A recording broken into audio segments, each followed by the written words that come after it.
안녕하세요. 주식시마롱 범일환입니다. 양대지수 엇갈리고 있습니다. 혼조 양상 오늘 장중 내내 이어지고 있고요.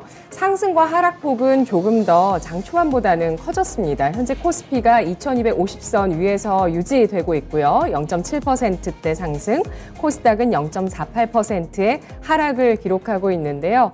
희망은 보여주지만 아직은 이 방향성을 보여주지 않고 있는 시장, 오늘의 주제 확인해 보겠습니다. 연준의 속도 조절론 믿어도 될까? 오늘 토마토 투자클럽의 최택규 전문가 모셨습니다. 안녕하세요. 네, 반갑습니다. 반갑습니다.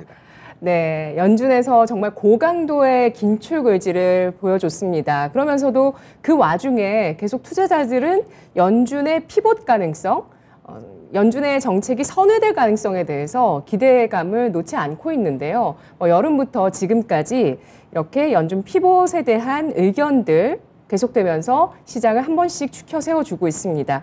다시 한번 속도 조절론이 제기가 됐는데 그 이유에 대해서 알아볼까요?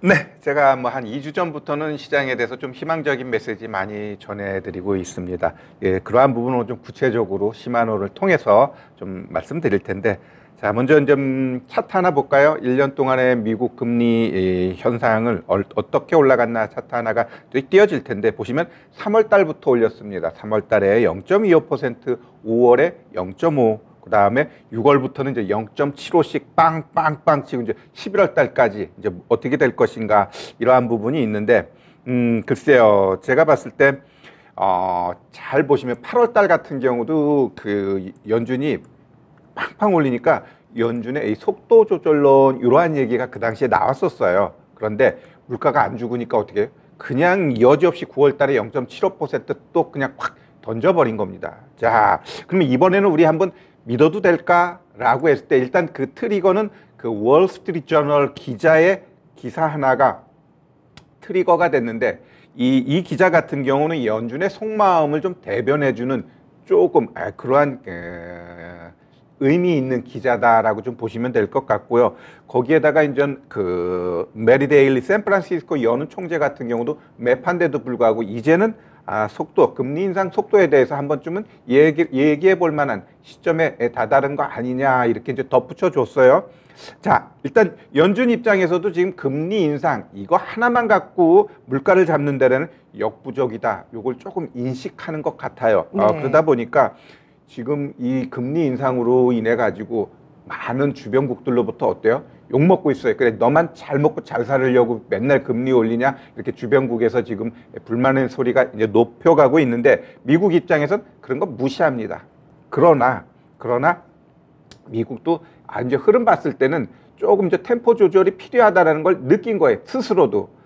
그러한 것들을 좀 나타내 주는 게 그 연방기금 금리 선물 시장에서 보면 11월 말고 다음 달에 12월 달 그 FOMC 회의에서 일반적으로 다 0.75 이렇게 예상을 했잖아요. 그 퍼센테지가 일주일 전에는 66%에서 요번에 42%로 0.75 될 가능성 낮아. 반대로 0.5% 같은 경우는 일주일 전에 34%였는데 54%로 올라가면서 이러한 것들이 결국 시장의 속도 조절론을 뒷받침해주는 포인트가 아닌가 이렇게 예상이 됩니다. 네, 연준도 금리 인상만으로는 물가를 완전히 잡기 어려운 것을 인지하고 있다고 해석을 해주셨는데요. 여전히 물가 상승률이 높습니다. 그렇죠. 네, 3번의 자이언트 스텝에도 불구하고 8%의 소비자 물가 상승률을 계속 유지하고 있는데 만일에 이렇게 아직 완전히 고삐가 안 잡혀진 상태에서 통화 긴축이 완화됐을 때 시장 혼란 가능성은 없을까요? 가능성도 없죠. 그러다 보니까 이제 시장에서는 이제 속도 조절론 아니면 시기상조론 이렇게 이제 두 패로 갈라져 있어요. 그러면 먼저 속도 조절론 여기에 좀 부합하는 내용을 우리가 좀 살펴볼 것 같으면 일단 먼저 최근에 발표된 경기 동향 보고서 이러한 것들을 보면 이전과 다르게 조금은 부정적인 비관적인 내용들이 속속속 드러나고 있고요. 일단 전반적인 지표에서 임대료를 빼놓고 대부분은 하락하고 있다라는 거죠.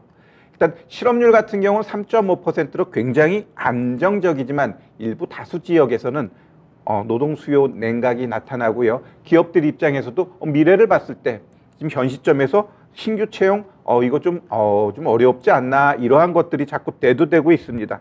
결국 연준 입장에서 이 경착륙이 발생하기 전에 어찌 보면 속도 조절을 통해 가지고 미국의 경제에 이런 엉클어지는 것도 좀 충격을 최소화해야 하지 않니? 라는 측면에 있어서 결국은 이 속도 조절론에 좀 힘이 실어지는 것이고요. 반면에 시기상조론 이러한 것들 같은 경우는 잘 보시면 1년 전이었어요. 연준이 지금의 인플레이션 임시적이야. 이거를 아주 앵무새처럼 반복했다가 지금은 아주 망신당하고 있죠. 망신당하고 있습니다. 결국 증시 하락을 통해 가지고 경기 활동을 둔화시켜야 되는데 이 항복 시그널이 안 나온다라는 겁니다. 지금 미국 같은 경우 개인 투자자들 예탁금이 안 준대요. 우리나라는 고객 예탁금 쭉쭉쭉 빠져나가는데 미국은 안 준대요. 그만큼 시장에 대해 항복이 안 나왔다라는 거죠. 거기다가 더 붙여 오바마 그 행정부 당시 경제고문이었어요. 이 사람 같은 경우도 새로운 다른 어떤 상승 랠리가 나오면 연준 입장에서는 과감하게 또 금리 인상 쓸 수밖에 없다. 다른 거 안 되지만 결국 금리 인상을 통해 가지고 시장을 한번 죽여야 된다라는 게 이 시기상조론 여기에 대표적인 내용이 아닌가 생각돼요. 결국 결론적으로 지금 막 가상자산이라니까 증시 올라가고 있는데 이게 또 지나치게 올라가게 되면 뭐가 어떻게 됐든 금리는 또 가파라질 수 있고 그러면서 누군가가 죽어야 된다라는 게 시기상조론의 이 대표적인 내용입니다. 네, 이렇게 의견이 엇갈리고 있는데 결국에 연준은 목표를 달성해야겠죠. 그게 바로 물가입니다. 그래서 연준이 물가에 대해서 어떻게 판단하고 있는지가 상당히 중요할 텐데 11월 FOMC 같은 경우는 또 다른 달과는 다르게 이 바로 물가와 고용지표 발표 직전에 FOMC가 열리거든요. 그래서 지금까지 연준이 드러내고 있는 물가 추이에 대한 시각을 좀 체크해 볼게요. 그래요. 먼저 이제 CPI 우리 표 하나 보시면은 지금 9.1 만들어 놓고 4개월째 지금 하락을 하고 있습니다. 이 CPI 뭘까요? CPI 같은 경우 결국 식료품, 에너지 아니면 원자재, 자동차, 주거비 등 전반적인 거를 나타내는 지표인데 얘는 어느 정도 좀 내려가는 모양새가 보여주고 있어요. 근데 과연 이 8%가 낮은 거냐 할 때 굉장히 높은 거예요. 이 7, 6, 5 이렇게 봐야 되는데 아직 높은 데 있지만 그래도 긍정적으로 보는 건 좀 낮아지고 있다라는 것. 반면에 이제 코어 인플레이션 같은 경우는 이 CPI에서 식음료하고 에너지를 뺀 거예요. 얘는 어때요? 그 다음 표 보시면은 결국 이 코어 인플레이션 같은 경우는 엄청나게 지금 그 어느 때도 보지 못했던 6.6까지 올라가면서 이게 지금 어찌 보면 시장의 충격입니다. 시장의 충격인데 이 코어 인플레이션 같은 경우도 다음 달부터 여기서 정점 시그널 나오면 시장은 또 의외의 상승 나올 수 있어요. 그러면 왜 미국 같은 경우 물가가 잡히지 않을까? 이 부분에 있어서는 명확한 근거가 몇 개 있어요.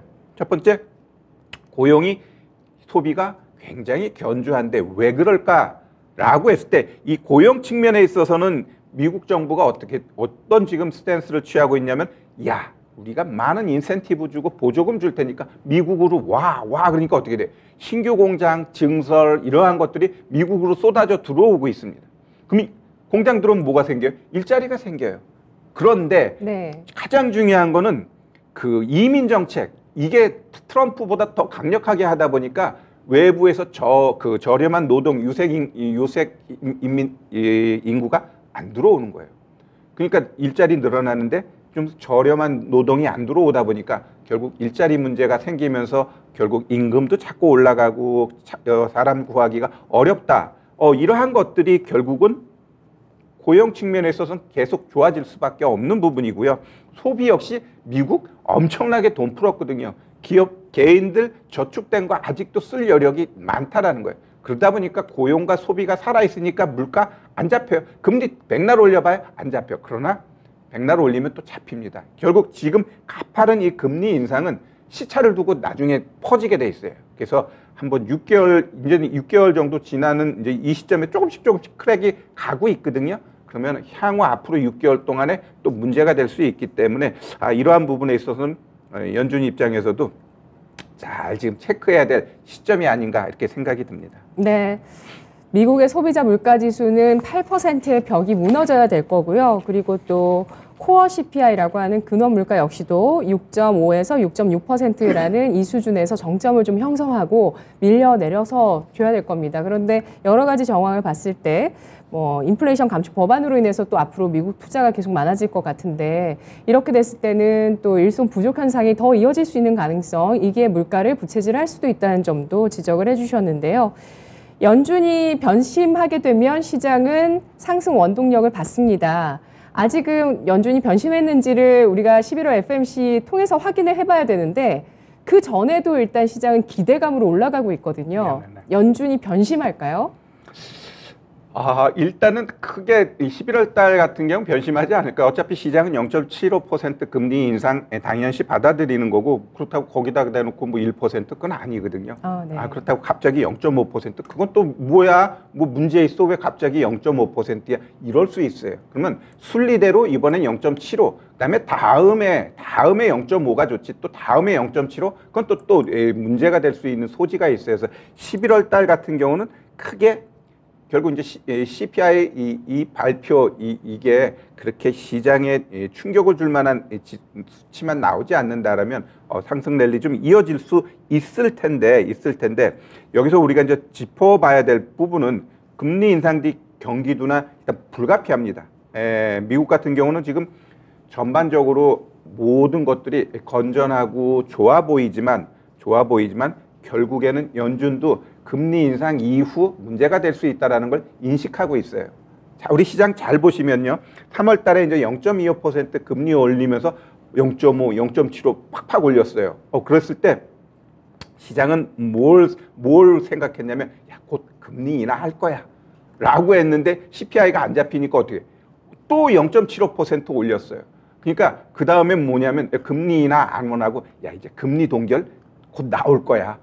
그랬는데 또 CPI가 올라가니까 어떻게 또 0.75%야. 그러니까 시장이 이제 패닉 상태에서 그래 다 필요 없고 이제는 좀 금리 인상 속도만이라도 좀 줄여줘 라고 했더니 그래 12월 달에 0.5% 줄일 가능성이 있어. 이게 이제 시장의 시그널이 나오면서 지금의 암도 랠리가 나오고 있다라고 좀 보시면 될 것 같고요. 결국 지금의 상승 저는 좀 좋게 보고 있어요. 시장이 좋은 건 없지만 돌발 악재가 툭 튀어나오지 않는 이상은 지금은 싸다는 매력 때문에 일정 부분 올라갈 수 있다라고 보고요. 자, 우리 거래소 차트 보면서 지금 시장 한번 어디까지 올라갈 수 있니 한번 우리 짚어보도록 하겠습니다. 자, 우리 업종 차트 보면 지금의 위치는 요 박스 요거 지금 뚫고 가기 위한 모양새인데, 저는 항상 이야기합니다. 이 이전 7월 달 이 박스 뚫어버리니까 이런 상승 나왔듯이 요번에도 우리 이 뚫어버리면 충분히 올라갈 수 있고요. 공간은 아주 매력적이에요. 이 일목균형표 이 빗각 사이로 이렇게 올라가게 되면 일단 치고 올라갑니다. 여기 올라타게 되면은 이후 시장에 큰 악재만 없으면 지지해 주려고 할 거예요. 지지해주고. 그러면 요번 상승 같은 경우 어디까지 보이니 라고 했을 때 제가 보고 있는 상승은 일단 이게 뭐 별거 아닌 것 같은데 4등분 해보면 아주 쉽게 나옵니다. 자, 지금 상승 요 박스 딱 뚫어버리면 2340까지는 좀 열려 있다라고 봐요. 그리고 조금 더 힘있게 가면 2440도 가능하다. 다만 이제 어제부터 나타나는 게 뭐예요? 삼성전자가 주도합니다. 삼성전자가 주도하게 되면 어떻게 돼요? 시장이 왜곡돼. 지수는 올라가는데 다른 애들이 퍼져버려요. 그런 것들이 상대적 박탈감을 느낄 수 있기 때문에 지금 시장이 이런 식으로 좀 계속 가게 되면 대형주 중심의 매매 포인트, 그게 아니다 라고 하면 레버리지 쪽으로 매매하는 것도 좋을 것 같아요. 시장 상단이 일정 부분 저는 열려 있다라고 좀 보여지고요. 그 상승이 제가 봤을 때는 11월 달에 이 CPI가 결국 전달에 거의 대동소이하게 나와버리면 좀 더 간다라고 좀 보고 있어요. 그래서 모두가 어려워 하는데 어찌 보면 악재가 쌓이니까 그냥 거기서 뭐가 보이는 거야. 작은 씨앗 하나만 봐더라도 크게 커질 수 있다는 게 지금 시장의 분위기가 아닌가 생각돼요. 그래서 저는 시장 2주 3주 전부터 걱정하지 말고 오히려 상방을 보자라고 말씀드렸는데 지금도 마찬가지예요. 지금 상방을 뚫기 위해서 지금 버벅대는 건데 이건 자연스럽게 나오는 거예요. 이래야지 쏙 쏴버리니까. 우리 7월달 차트 잘 봐봐요. 결국 그거 흔들고 양봉음봉 치고 올라갔잖아요. 요번도 마찬가지. 한다면 간다라고 보는 게 저의 생각이고요. 한번 상승 배팅 한번 노려봐도 좋지 않을까 생각되네요. 네, 정말 일정 부분의 어떤 이런 과매도로 인한 심리 회복으로 인해서 지수가 좀 더 안도랠리를 이어갈 만한 여지가 남아있다는 점에 대해서 지적을 해주셨네요. 11월 FOMC의 금리 인상 폭은 75bp로 컨센서스가 형성이 되어가고 있고요.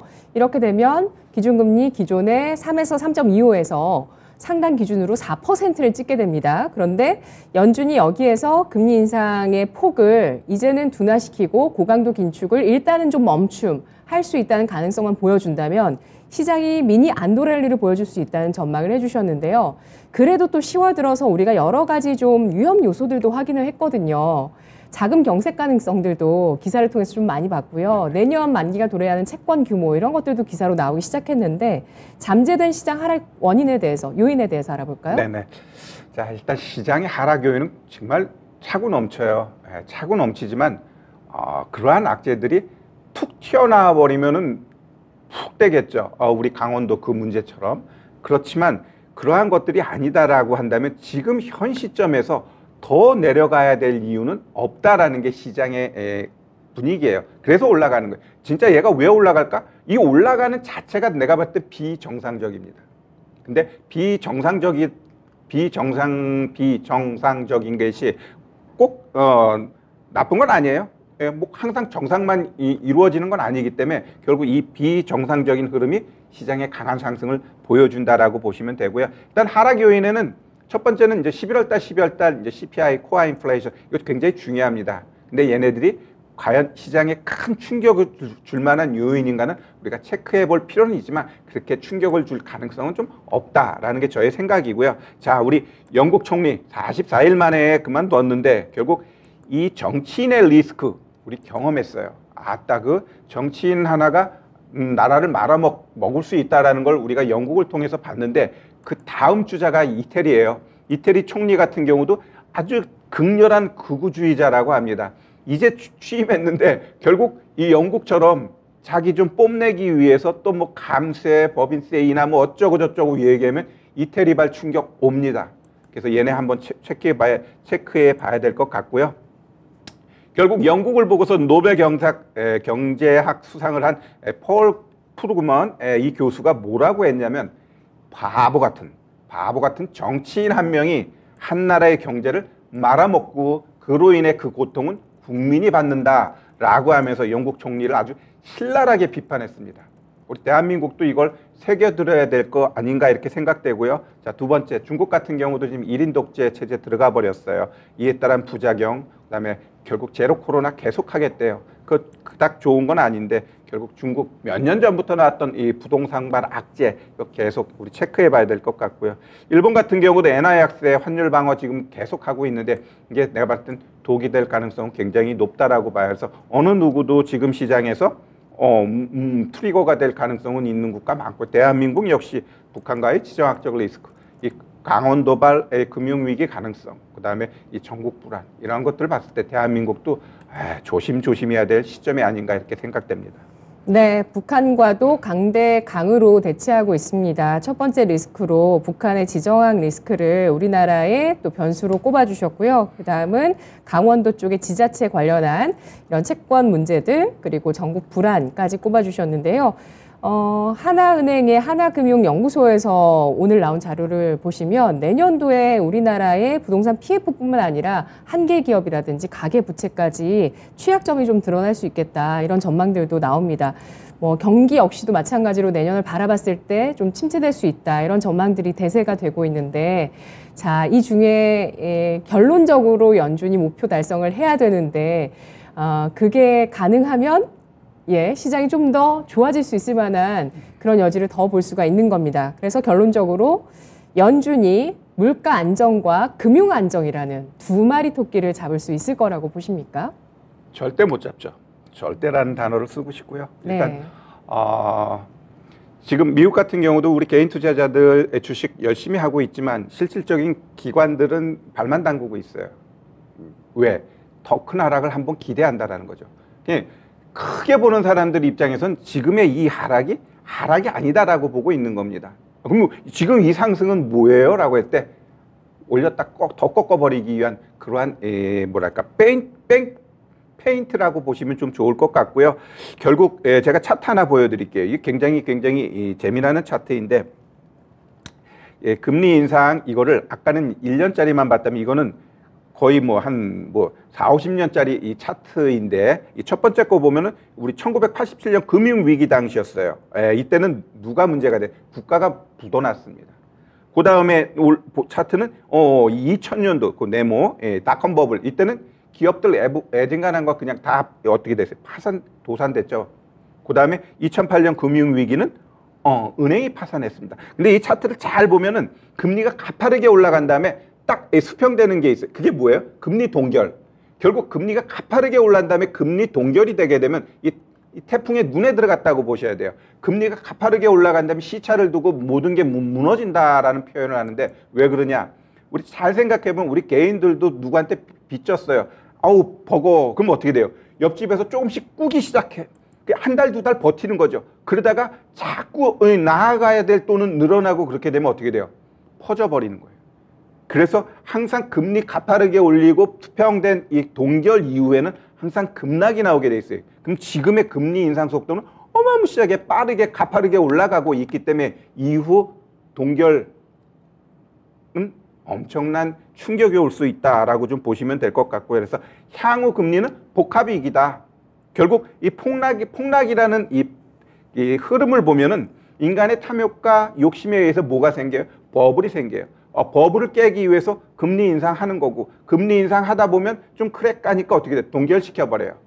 동결시키면 어떻게 돼? 평안함 속에 모두가 다 잘 될 것처럼 느낄 때 갑자기 뒤에서 누가 한 대 치면서 어떻게 돼?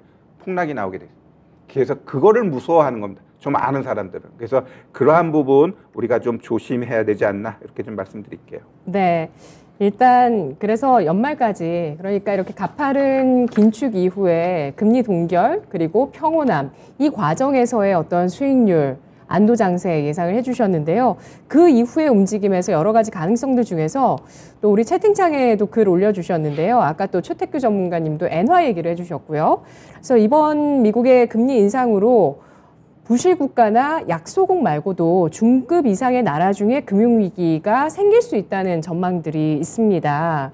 그에 따른 쇼크도 예상하는 분들이 계시던데 최태규 전문가님은 어떻게 보시나요? 라고 질문이 올라왔어요. 나도 그게 문제예요. 여타 태국, 말레이시아, 멕시코 이런 국가들은 그렇게 신경 쓸 필요 없어요. 그러나 글로벌 경제에 있어서 한 축을 담당하고 있는 아까 이태리 같은 경우는 EU잖아요. 이태리가 잘못되면 EU가 흔들려 버려요. 중국 같은 경우도 글로벌 경제의 4분의 1 차지하고 네. 일본 같은 경우 대한민국도 나름대로 축을 차지한단 말이에요. 결국 이러한 국가들이 잘못됐을 때 큰 문제가 되는데 이들의 가능성이 높으냐 할 때 굉장히 높다라는 거예요. 이머징 이런 국가들은 신경 쓸 필요 없어요. 오히려 지금 이렇게 아까 얘기했던 그러한 국가들의 문제가 정말 가능성이 굉장히 높다라는 거고요. 내가 차트 요거 하나 갖고 나왔는데 이거 하나 좀 마지막으로 한번 좀 설명드리면 이 맨 앞에 보면은 이 IMF 때예요. IMF 때 고점에서 저점이 한 76% 빠졌어요. 그 다음에 이 닷컴 버블 때는 56% 빠졌고 미국 금융위기 때 57%. 그 다음에 미중 갈등 코로나로 인해서 45% 빠졌어요. 근데 지금은 35% 밖에 안 빠졌어요. 다른 애들 충격됐을 때 이 퍼센트를 봤을 때 이 35%. 우리는 1년 반 빠져가지고 미치겠는데 그런데 진짜 백이 문제가 발생됐을 때 이 35%가 아니라 기본적으로 어때요? 한 50% 나가야 된다는. 그러니까 시장에서 많이 이야기하는 게 앞으로 시장은 20% 더 빠질 수 있어 라는 건 과거 데이터 봤을 때 이러한 모양새가 나타나는 거고요. 그 밑에 보면 고점에 샀을 때 만약에 IMF 전 그 고점에 사면 그게 회복되는데 11년 걸려요. 그리고 그 다음에 이제 금융위기 발생하기 전 고점에 매수하게 되면 그게 회복되는데 3년 반 걸려. 즉 고점에서 지수 샀을 때 그 본전되는 시점. 그 다음에 또 그 다음에 매수했을 때는 6년. 평균적으로 시장이 하락해갖고 회복되는 데는 기본적으로 한 3년 4년은 걸리는구나. 그럼 지금 같은 경우 1년 반이에요. 그러면 이번에 고점 그걸 만들기 위해서 앞으로 2년 정도는 최소한 고생해야 되고 빠르면 2년이고 늦으면 어떻게 돼요? 6년, 7년 그렇게 걸릴 수도 있다. 그리고 이번에 그 드라마틱하게 올려놓은 2년 전에 그 상승은 너무너무 오버했기 때문에 조금 더 긴 시간이 걸리지 않을까라는 게 저희 개인적인 생각입니다. 네. 작년의 고점 3,300포인트는 코로나 버블이었고요. 이 버블이 붕괴되는 과정 속에 있습니다. 그 가운데서 일단 평온함도 한 번쯤은 찾아온다는 점에 대해서 오늘 짚어주셨는데요.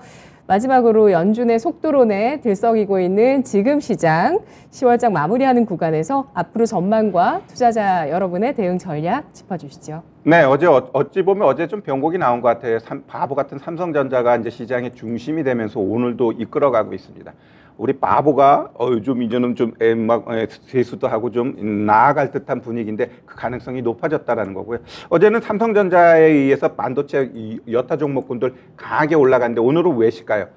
결국 하루 이틀 쉬어줘야 또 올라가는 거거든요. 결국 삼성전자가 시장을 이끌어가게 되면 최소한 반도체 쪽 종목군들은 우리가 보면서 대응하는 게 그래도 그나마 시장을 이길 수 있는 전략이 아닌가 저희 생각입니다. 네. 그리고 어느 정도 이것이 수익이 났을 때는 현금화도 반드시 필요하다는 말씀이시죠? 그건 당연한 겁니다. 일단 지금 시장은 내가 막 상단을 높여놨지만 내일 갑자기 그 일본이 그 디폴트 나면 어떻게 될까요? 그냥 급락이에요. 시장은 잘 보시면 최근에 어때요? 올라가다가 그 다음날 급락이야. 그래서 내려가다가 그 다음날 급등. 네. 이러기 때문에 그냥 막연한 대응해서는 안 되고요. 시장에 대한 어떤 손절 라인 딱 보고 그거 안 깨면 그냥 보유하는 게 맞아요. 그리고 이제 상단 같은 경우 이제 매물대라든가 저항대를 보면서 여기선 저항 좀 오겠다. 그러면 거기선 신규 매수가 아니라 현금화 전략이에요. 그래 놓고 조정 주게 되면 밑에서 더 떨어질 일 없다라는 게 확인되면 그냥 거기선 또 매수해요. 그래서 그러한 전략이 굉장히 중요하고요. 어찌 보면 좀 머리를 써야 되는 시장이 아닌가 이렇게 생각이 듭니다. 네, 알겠습니다. 반도체 주를 중심으로 한 전략 지금 유리하다고 말씀해 주셨네요. 삼성전자가 장중 고점을 터치하고 있습니다. 59,500원 선 3%대 상승을 기록하는데요. 최태규 전문가 공개방송 일정이 있네요. 전문가님. 네네. 제가 오늘 6시에 공개 방송합니다. 시장 걱정하지 말고 좀 상방에 배팅하자. 이러한 부분에 대해서 좀 더 구체적으로 우리 시청자 여러분들과 방송에 오시는 분들을 위해서 믿음을 주겠습니다. 희망도 드리는 방송하도록 하겠습니다. 네, 알겠습니다. 연준이 고강도 긴축을 멈추는 순간을 앞두고 전략을 세울 수 있는 구간이라고 이야기하고 있고요. 최태규 전문가의 오늘 오후 6시 무료 온라인 공개 방송도 많은 관심 바라겠습니다. 전문가님 분석 잘 들었습니다. 네, 감사합니다. 고맙습니다. 지금까지 투자 판단에 도움드릴 수 있는 내용들 확인해봤습니다. 다만 주가의 상승과 하락을 보장하지 않는다는 점 유의하시면서 투자하시면 좋겠습니다. 오늘 외국인의 매수세가 유가증권 시장에 꽤나 집중되는데요. 외국인 오늘 IT 중심으로 4,400억 원이나 IT를 퍼담고 있습니다. 전략 잘 세우시고요. 그리고 오늘 수요일장도 마감 잘 하시기 바라겠습니다. 내일 뵙겠습니다. 고맙습니다.